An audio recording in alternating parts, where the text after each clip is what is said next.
super excited to dive in here. We're going to kick things off with some introductions. I'm Nick, or Cryptotheus, one of the co-AMA leads next to the great and powerful Ben. Very thankful for all that you do, Ben. Turn it over to you for a quick introduction before we turn it over to Chronoforge. Thank you very much, Nick. And of course, everything you do is just incredible. Couldn't do it without you. And Damon, of course, shout out to you guys. So, yeah, my name's Ben, co-AMA lead, as well as the co-podcast host, and a very firm believer in the future of crypto gaming, future of Neo Tokyo, and really excited to dig in today with Chronoforge. What's up, crypto gamers? Huge shout out to our sponsor, Playable. They are inspired by gamers and funded by their community. They've got an epic game on the Epic Games Store, a third-person shooter called Nexus. Go check that out. And they're also selling nodes, folks. So if you're interested in that, go and hop on their website. It's playable.games, playable.games, and that is a 3 instead of a B, folks.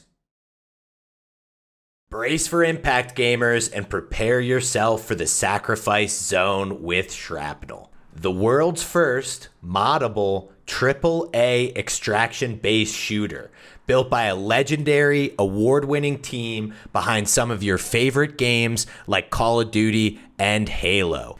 And they are kicking off 2024 with an absolute banger. People are finally going to be able to get their hands on Shrapnel during their early access season. And they are giving away $3 million worth of prizes. So buckle your chin straps and get ready to dive in and try and get your piece of the prize. Chronoforge, love for you to introduce yourself. Who is the man behind the Chronoforge Twitter? And please correct me if I'm mispronouncing that, but I'm going with my best guess off of just reading. Chronoforge is good. The man behind the Chronoforge mask is Westy Dev. I'm CTO at Chronoforge, a Neo Tokyo holder as well. And past experience is like AR and VR for Pepsi and Saudi Aramco, but now full-time CTO at Chronoforge. And on the other side of that cog, there is a strange pixel art monkey, and that is myself, Dogberto, or Lachlan in RL. I'm CEO of Minted Loot. Been building Chronoforge for 2 years now. Prior to that, I was an AI engineer for 8 years or so, doing major AI projects in and for government. And now building this beautiful blockchain gaming experience that, I'm super pumped to talk about today. Love it. Well, big welcome to both of you guys. Thanks for taking the time to join us here today. So I always like to kick things off from the perspective of, we've got a lot of listeners in here, some Chronoforge diehards, I'm sure, some people who are probably a little bit familiar, and then some people who are just being introduced to Chronoforge for the first time right now. So please let the scene for us. What is Chronoforge? And why should everybody be so excited?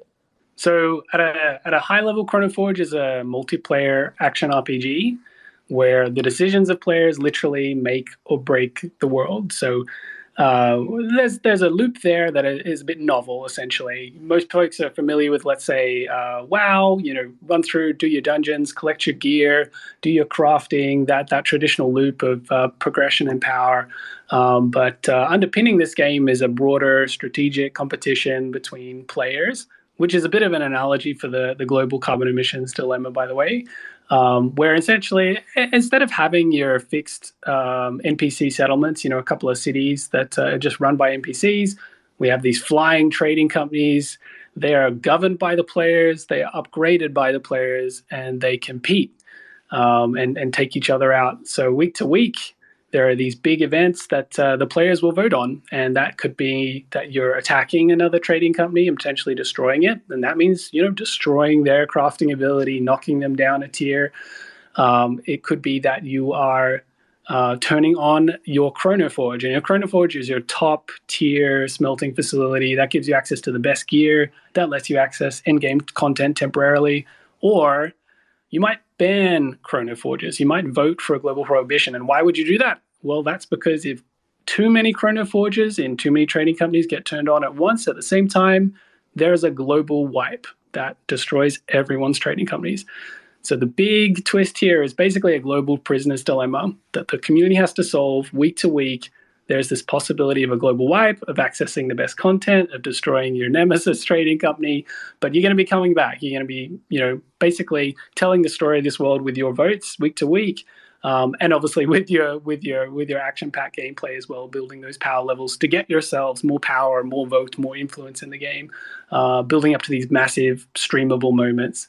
So that's the traditional game side, but obviously this is a Web3 game as well. So what's worth knowing there is that every character in our Genesis collection is a playable character in the game, and you get that class and that gear that you can see in your character, that race. Those are 10 exclusive races that are only available in that Genesis collection. But as you play the game, you can unlock more stuff. So you can unlock more gear and mounts and pets, and you can burn an amount of Rift, our central utility token, to turn those into NFTs as well. And there will be other races, other playable races, exclusive seasonal races, free-to-play races. But again, you need that Rift to eventually turn them into an NFT, and you need to progress in the game, of course, as well. So that's the sort of core loop on Chronoforge.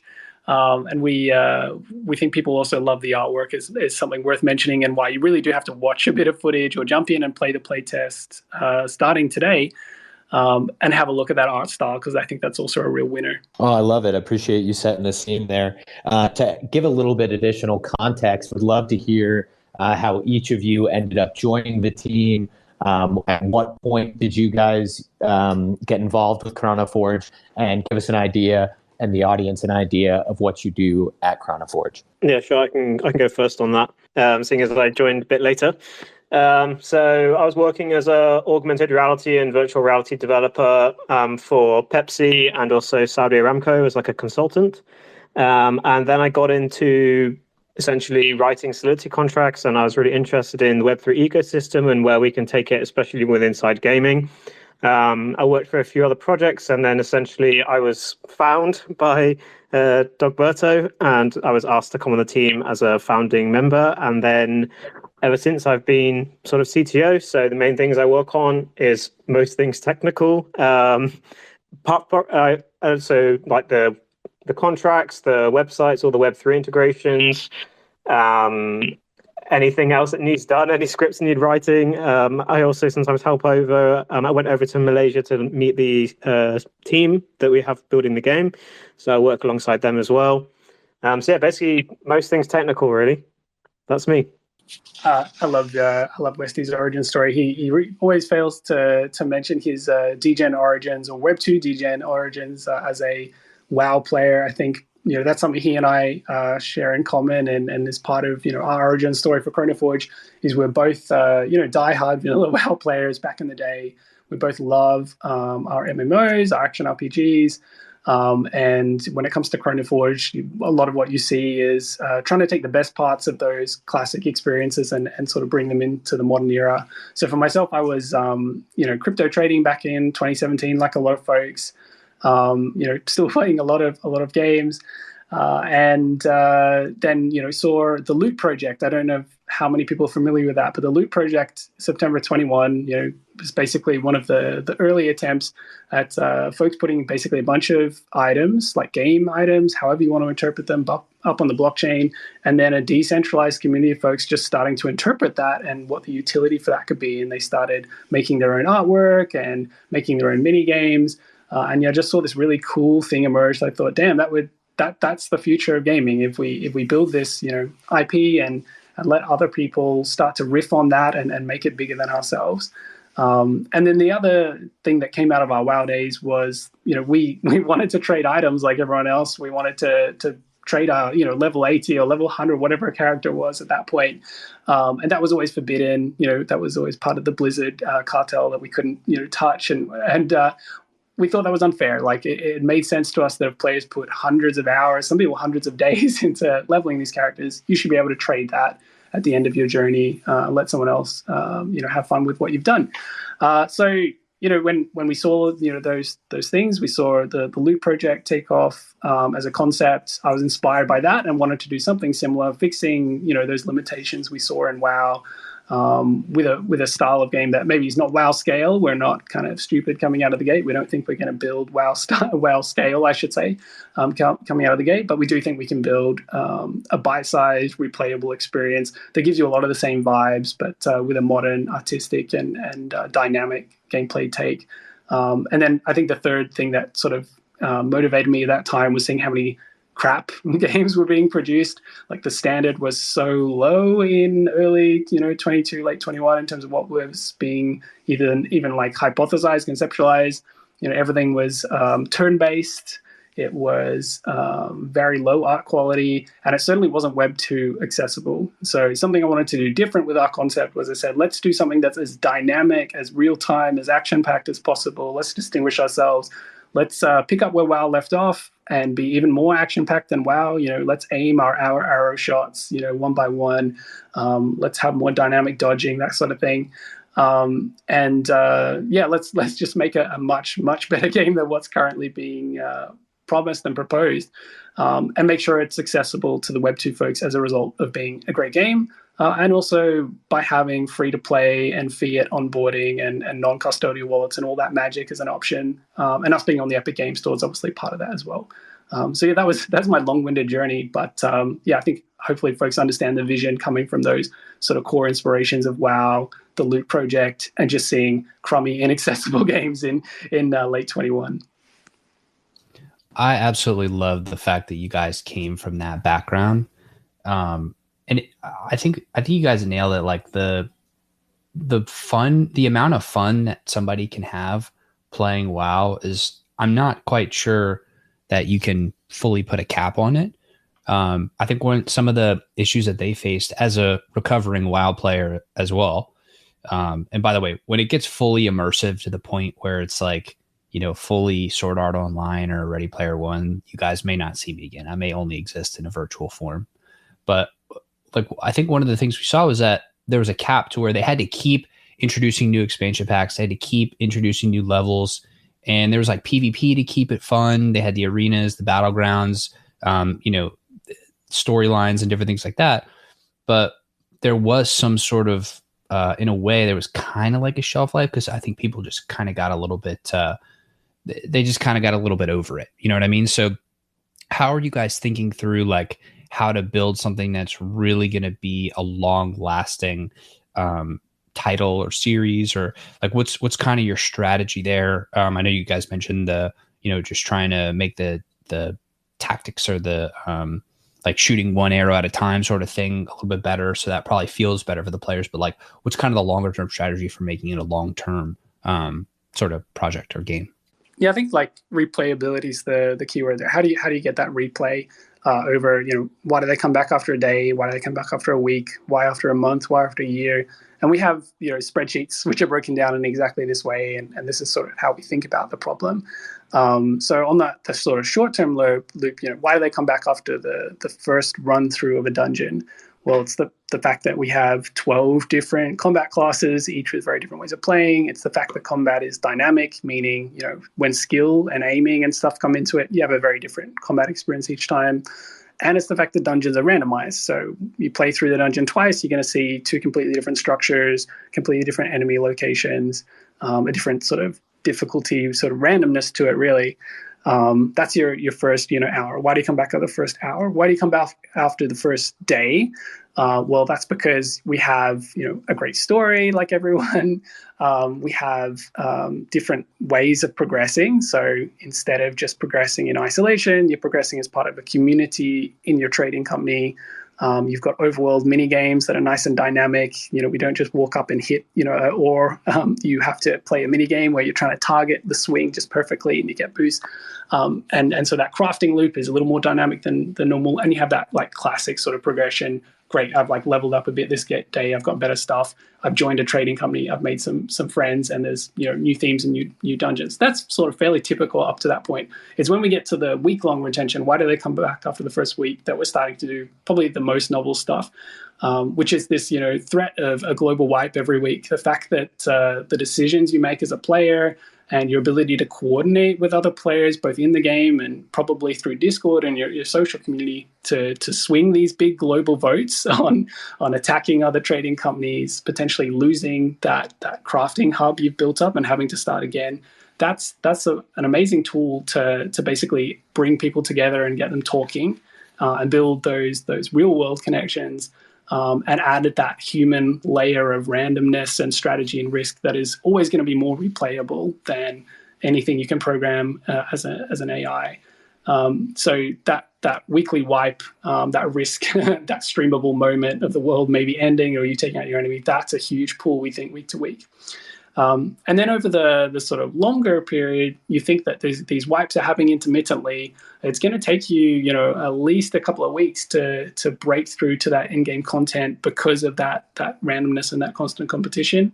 And if you do get wiped halfway through, you're going to want revenge. You're going to want to come back and take out that enemy settlement, that enemy trading company that knocked you down a few rungs. So that's I think the sort of core formula over the short to medium term. Then longer term, some of the areas that we're looking to invest in over our next development cycle are all around adding replayability to the dungeons through PvP. So we want to add PvP modes where you can actually play as random enemies. This is all stuff, by the way, that obviously we have to keep the revenues coming in. This is beyond the initial scope of our game, but this is the next series of enhancements. So playing as individual enemies as folks run through the dungeon amongst the AI enemies. So rather than traditional PvP battlegrounds that are just like 10v10, they're more like an asymmetric PvP experience, which is pretty novel and fun. Adding in some AI magic. Obviously, as an AI engineer, I wasn't able to help myself and did build a gaming AI system. You can have a look at mindtome.ai. That's a little bit of alpha of stuff I've been working on for more than a year that will work alongside the game and enrich the characters, enrich what is possible in terms of mission generation, in terms of interrogation puzzles, various other things. And adding a lot more side dungeons, mini bosses, more randomization. It's that random surprise that I think keeps people coming back the most. And if you look at sort of larger indie successes of last year, we looked at V-Rising quite a lot, and we looked at the metrics there that maybe distinguished it and why it did so well. There's a hell of a lot of mini bosses. There's a hell of a lot of different enemy combat styles. I think there's more than 40 mini bosses for 40-hour playthrough time. And so that's another area where we're going to be investing a fair bit of time, as well as sort of different dungeon modes like Money Goblin, Endless Wave dungeon modes, all different ways of sort of cost efficiently as a developer, adding spice, adding fun, rather than perhaps the traditional AAA formula of I'm just going to brute force another 10 dungeons. I'm just going to make more art.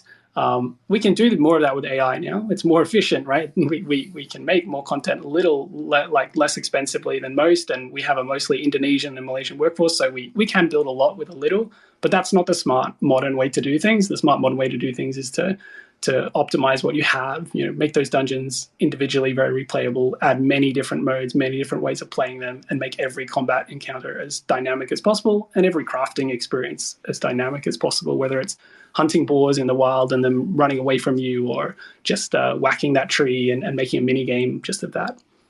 So yeah, many layers of replay. We break it down. It's a big cake. We're going to eat it all. Yeah, I think when it comes to the dungeons and the replayability there, a good example would be something like how Blizzard's added things like Mythic Plus to dungeons in WoW. In the way that they're replayable, they can get harder. They can have affixes which change the way that the monsters work, even your character works, that sort of thing. Or a game like Enter the Gungeon. I'm a big fan of Enter the Gungeon.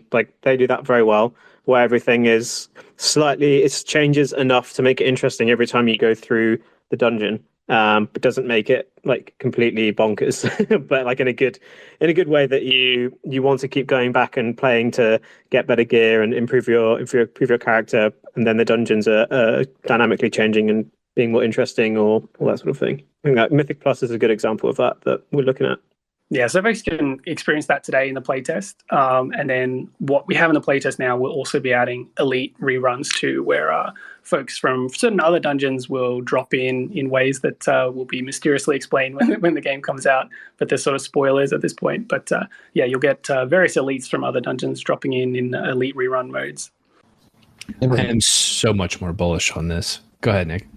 Oh, yeah, really exciting stuff. I was just going to ask, because we sort of were jumping between the playtest, what's available now, what the plan is for the future.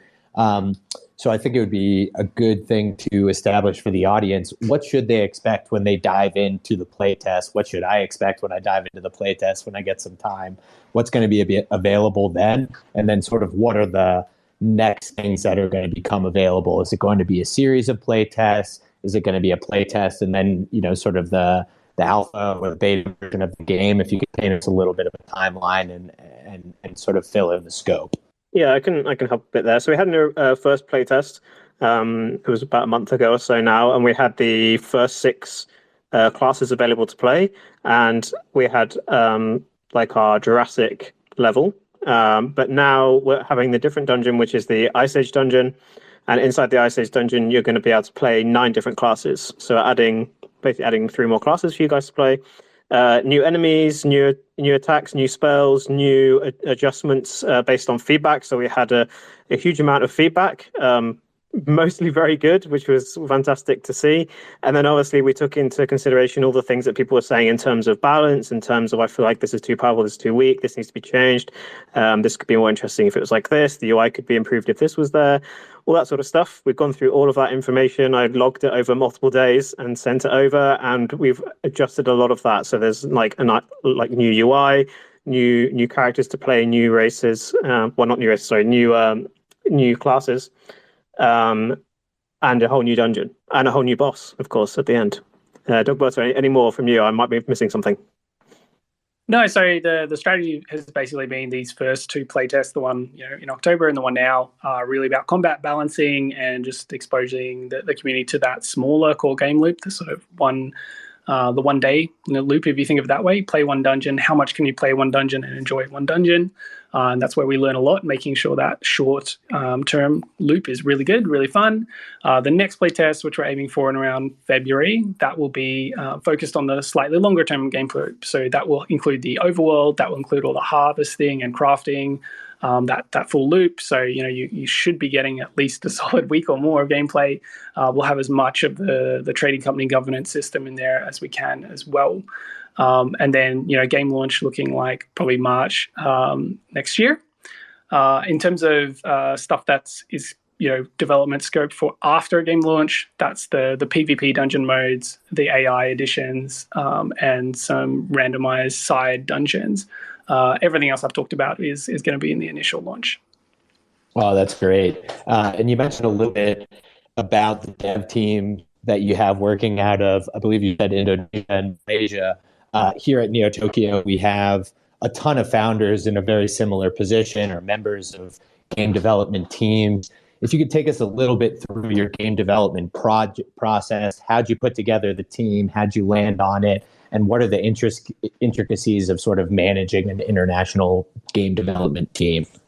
Yeah, so as we sort of led into our mint, I was already reasonably good buddies with the guys over at Immutable X, and they're Sydney based, so they're not that far away from myself.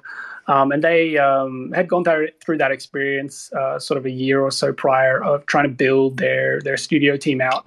And what I learned there was, that process took them a long time. It was very hard, to put together a cohesive team quickly and get them working at full capacity.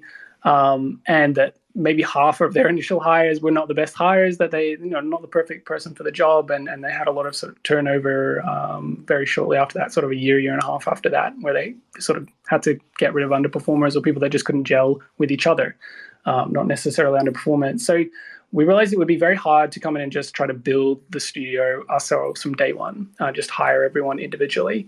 And so we made a decision very early on to partner with a development studio that had been around, that had done this sort of formula before, and to sort of divvy up the critical parts of development on our side in terms of tokenomics, the overall game concept, significant parts of game design, and art direction elements as well.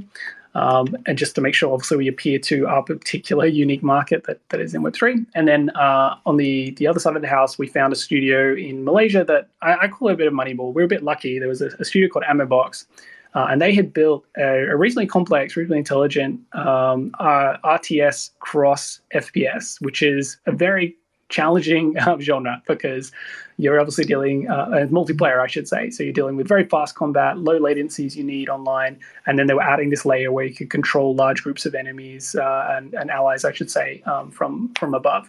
So it was a technically complex game, but they got rugged by their publisher when they went to launch. It took them like a year to get back control of their own game and the revenues from that.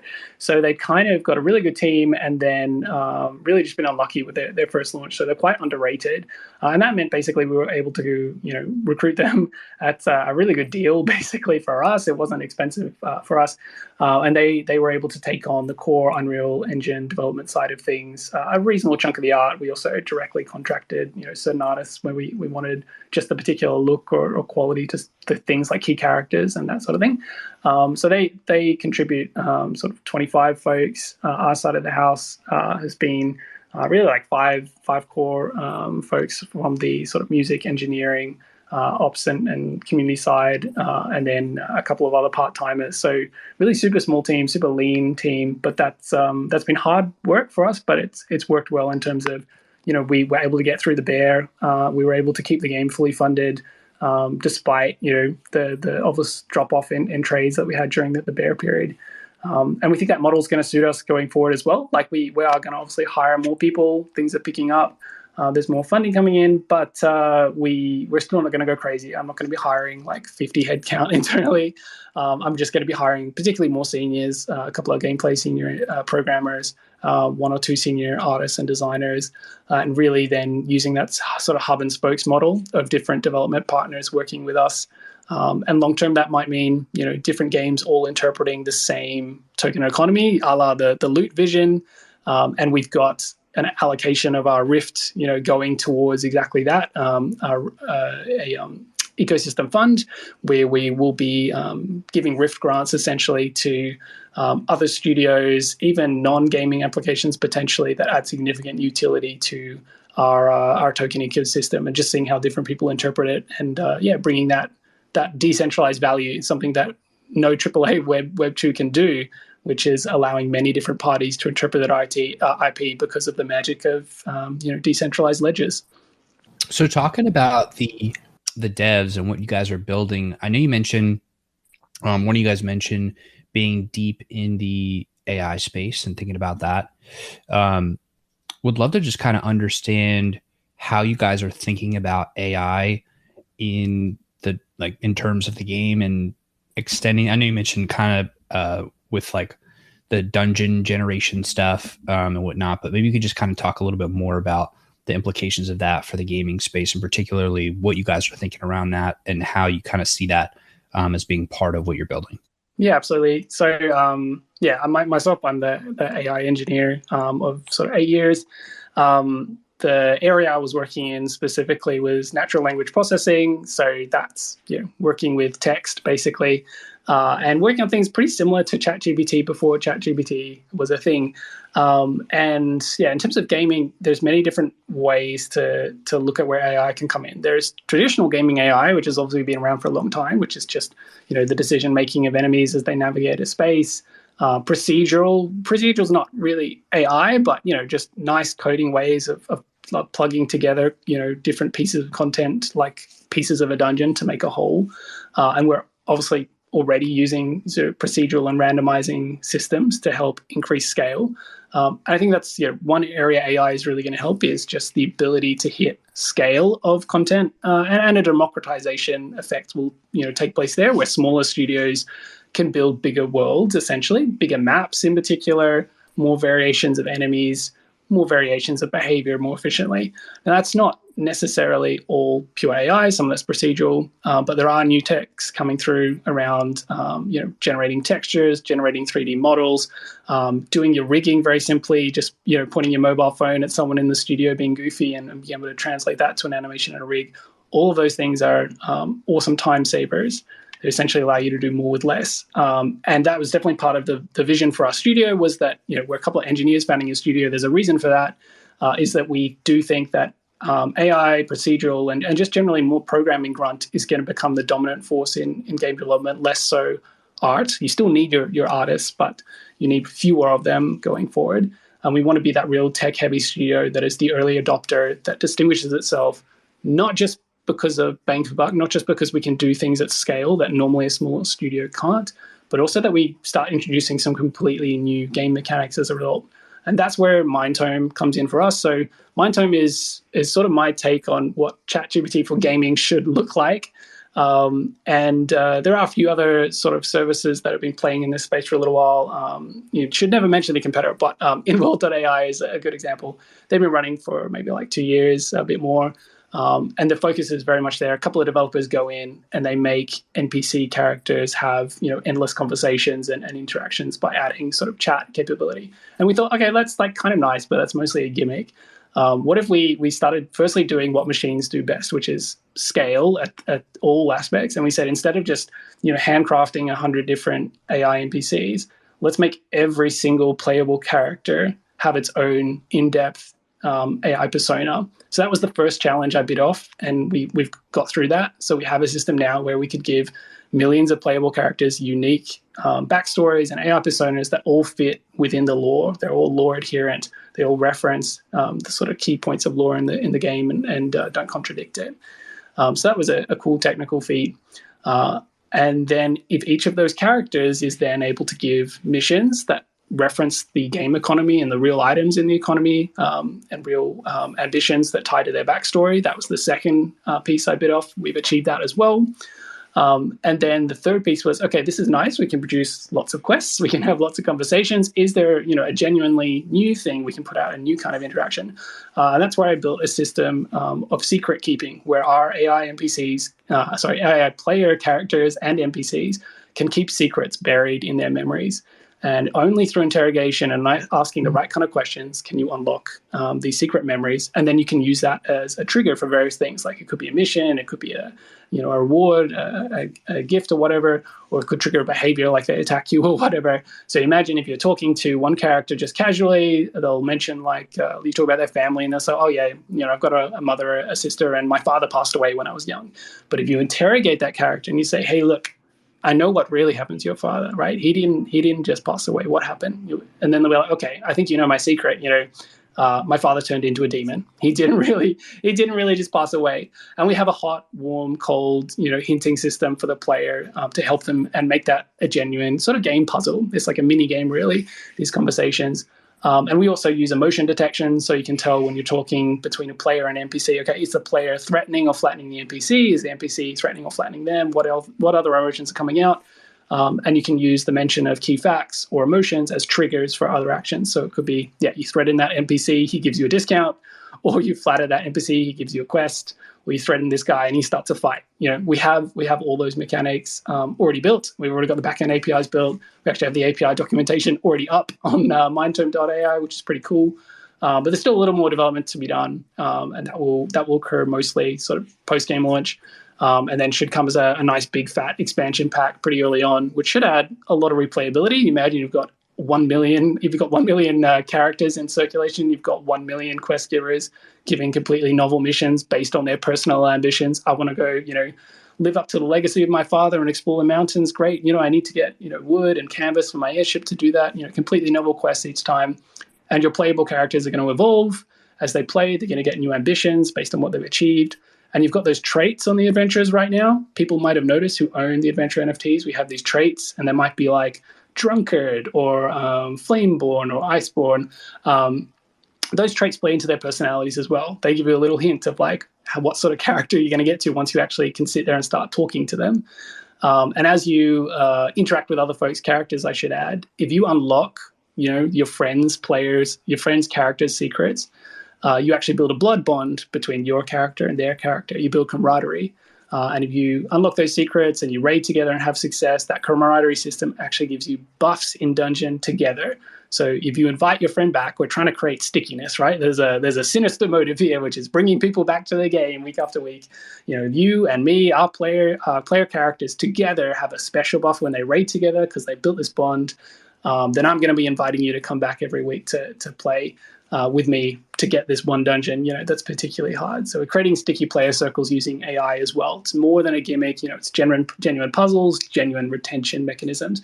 And the longer term vision is that this is something we service to other studios. This is our Unreal Engine that we are showcasing through our equivalent of Unreal Tournament in Fortnite, right? Chronoforge is controlled by us, meaning we can take lots of risk and really shove the AI in there in the most innovative ways and go full hog in a way that maybe a AAA is not quite ready. They're not quite they're too risk averse to do at this stage. Whereas for us, there's a hell of a lot of reward to being the first to pull this off really well.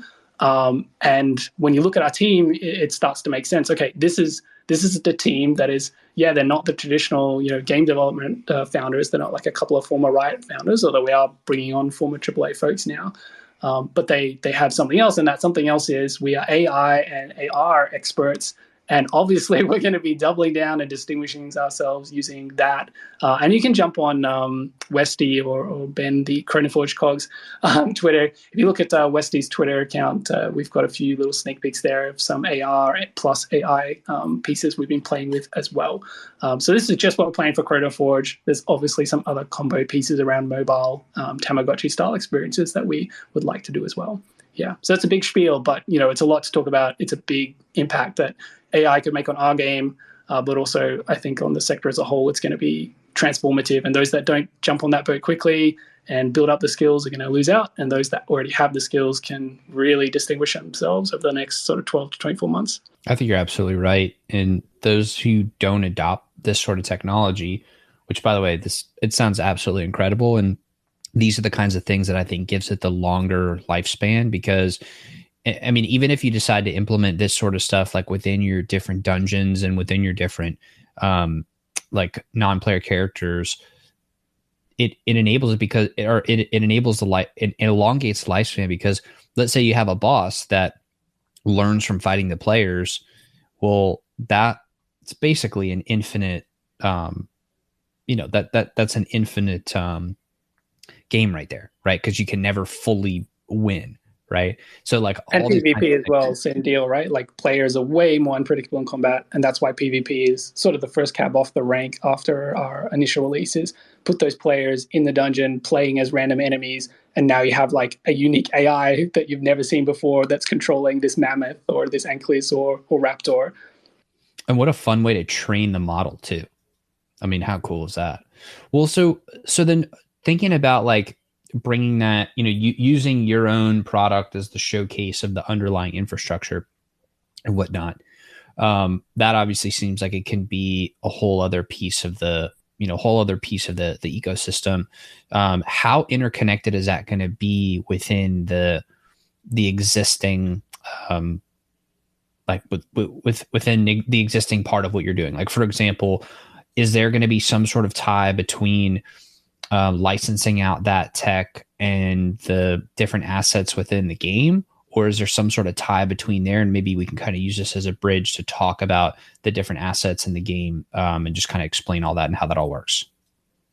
Yeah, I think for sure we'd like to look at ways to incorporate Rift into, what you can do, how much, of an AI enriched character you end up with.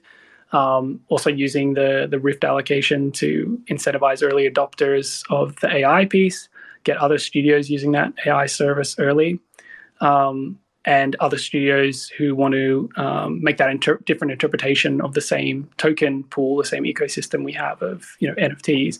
Also, getting early access to that AI system. So we think it's an interesting pool in particular. Like people will want this once they see it being showcased and working well. So we're hoping to use that as a bit of a lure to bring in, strong studios to start playing with our IP and interpreting the tokens in different ways. But yeah, did you want to segue into the full, tokenomics breakdown? Yeah, 100%. Here we go.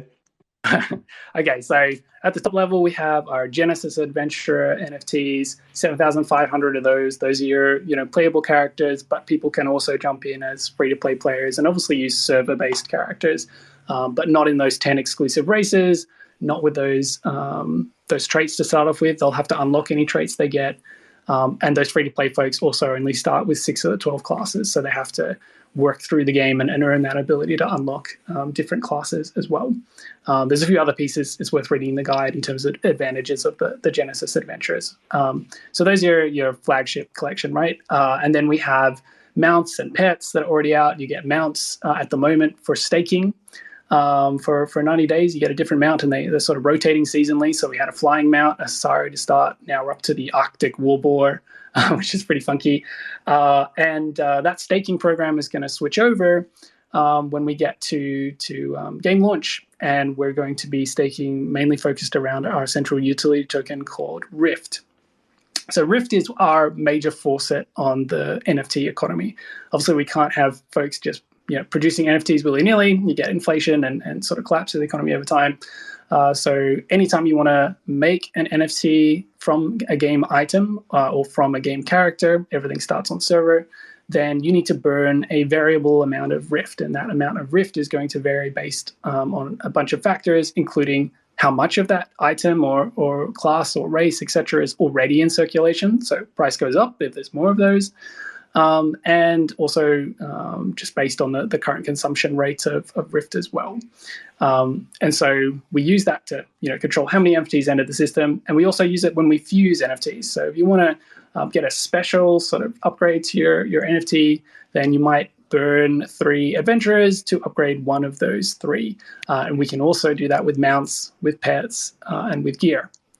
And gear was the one I sort of underplayed there, but during your gameplay, obviously items like swords and helmets, etc., can also be turned into NFTs. But again, you need an amount of Rift. They're all going to start on server. You still have the normal crafting loop of needing to collect all your materials to upgrade that item, to build that item in the first place, etc. So you still have the normal, I guess you call it a grind, but our grind's a lot more fun because it's all action-based, action-based combat, action-based harvesting.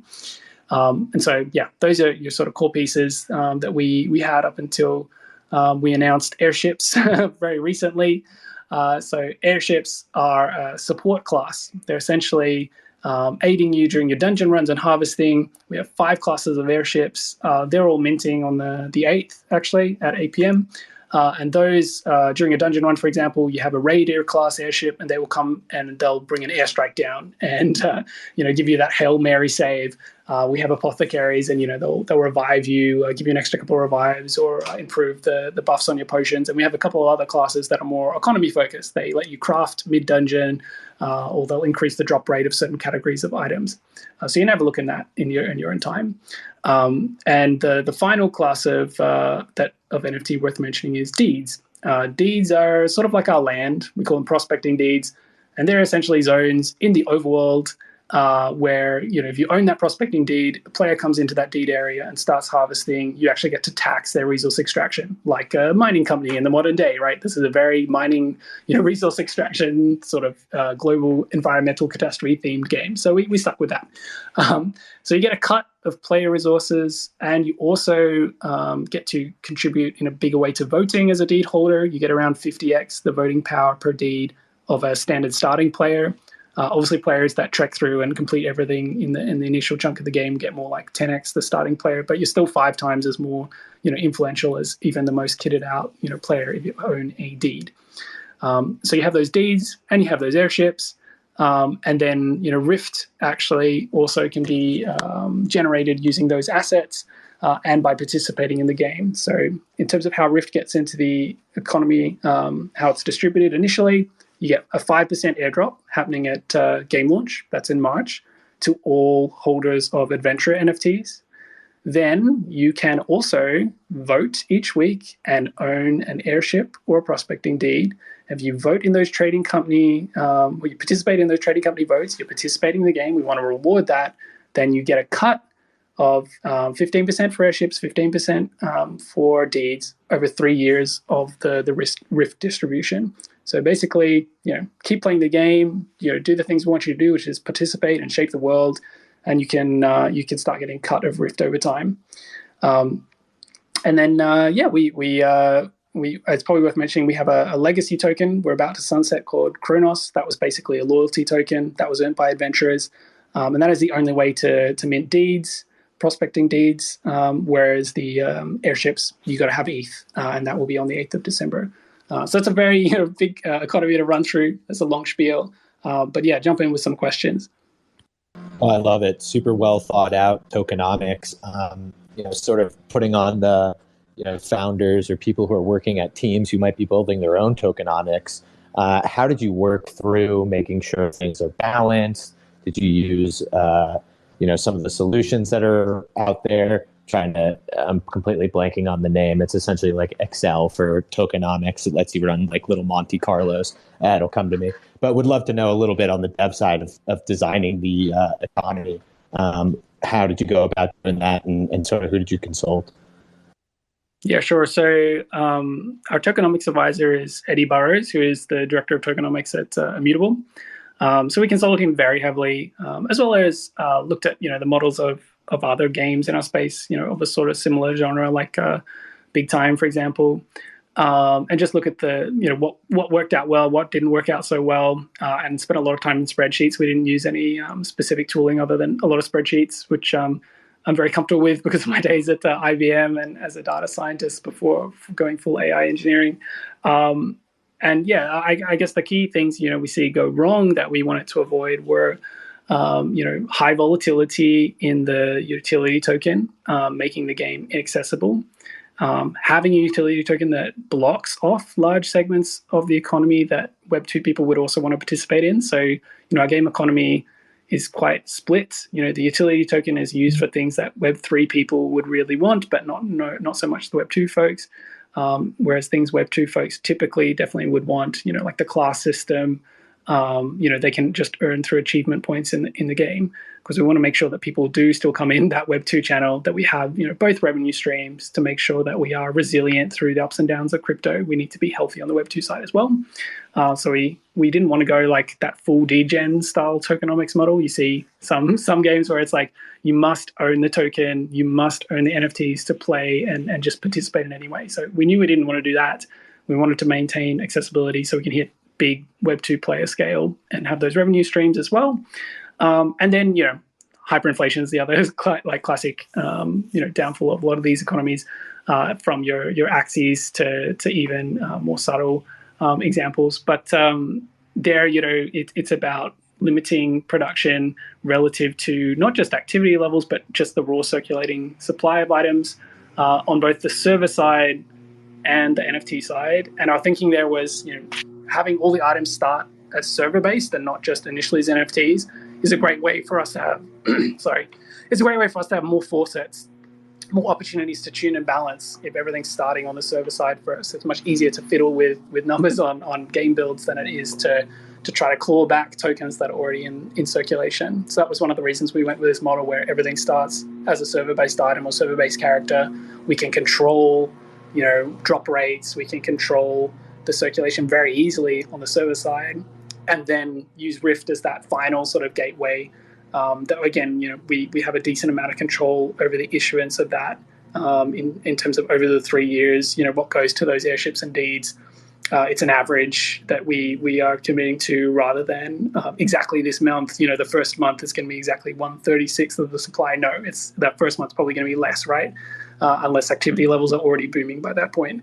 So just having lots and lots of faucets was another area that Eddie pressed us on quite a bit, and then keeping everything accessible, particularly in the early side of your token growth.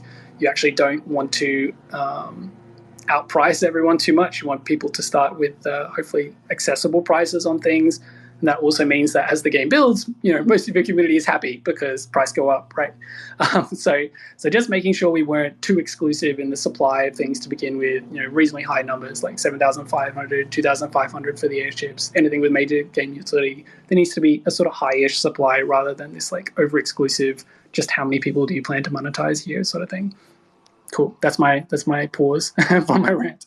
Oh, I love it. I think there's a ton of alpha in there for anybody who's going to have to add tokenomics to their projects, particularly like the point that you mentioned around, not putting everything on the blockchain right off of the jump, giving you a lot of flexibility. I think there's a lot of examples where it's a push-pull. When you're a Web3 game, you want to sort of live up to that Web3 ethos. But at the same time, if you put everything on the blockchain and you make everything sort of like written into code law, it doesn't give you a lot of options if you realize that you really, really, screwed the pooch, so to speak, on tokenomics. So I think a really, really interesting point there, and something that, anyone on the tokenomics dev side, I'd write that down.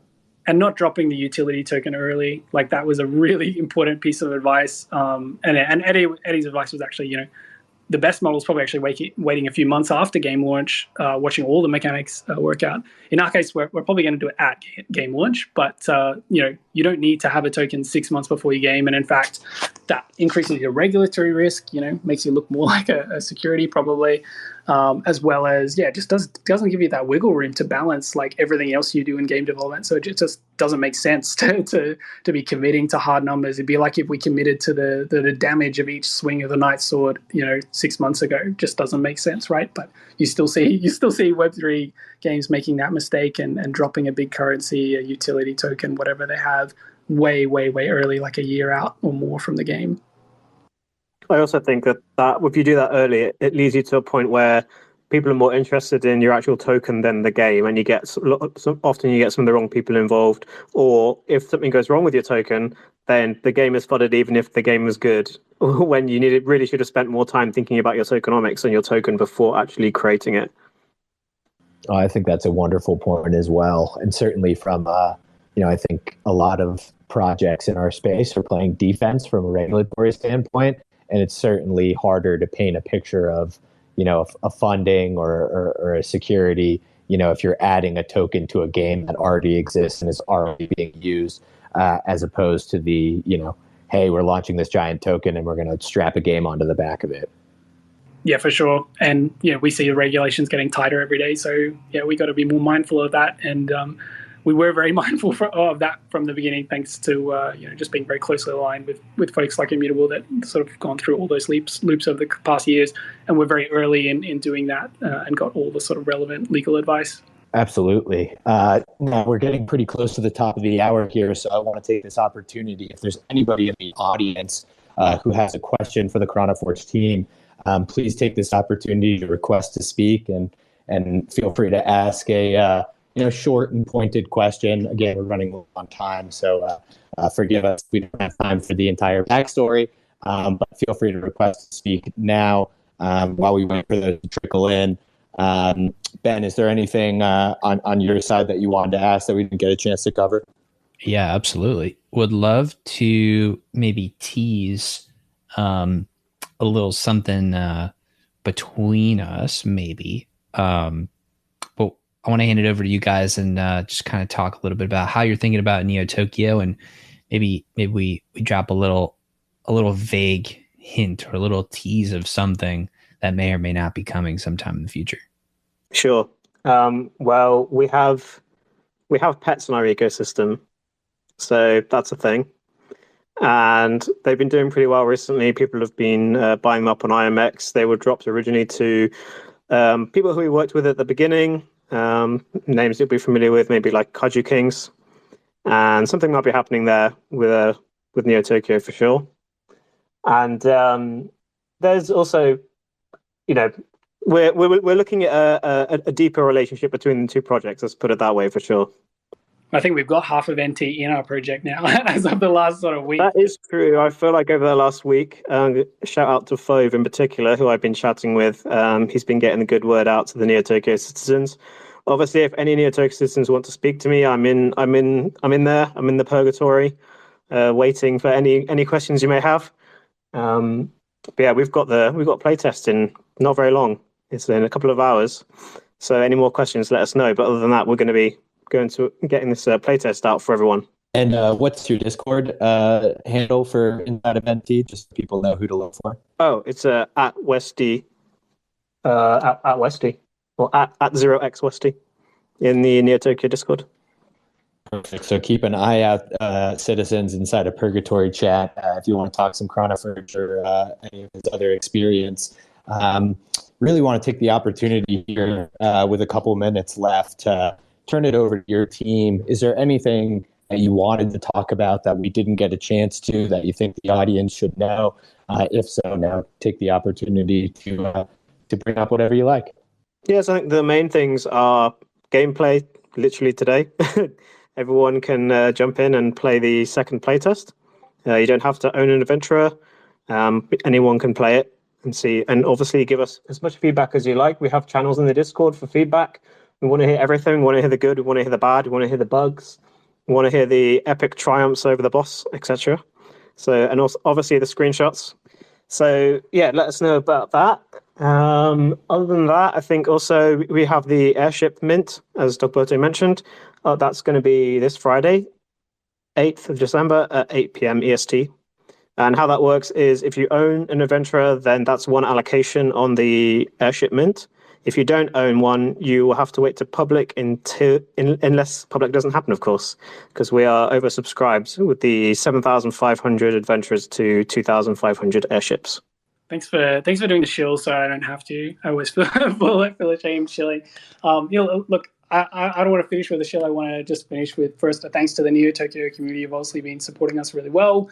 And it is a thinking person's community. Clearly, the folks that come in, ask us pointed questions about game design is clearly community builders, which is great to have, and contributes to our community. Right, those questions do shape the way we think about our game and development, and sometimes pick up a ball we've dropped.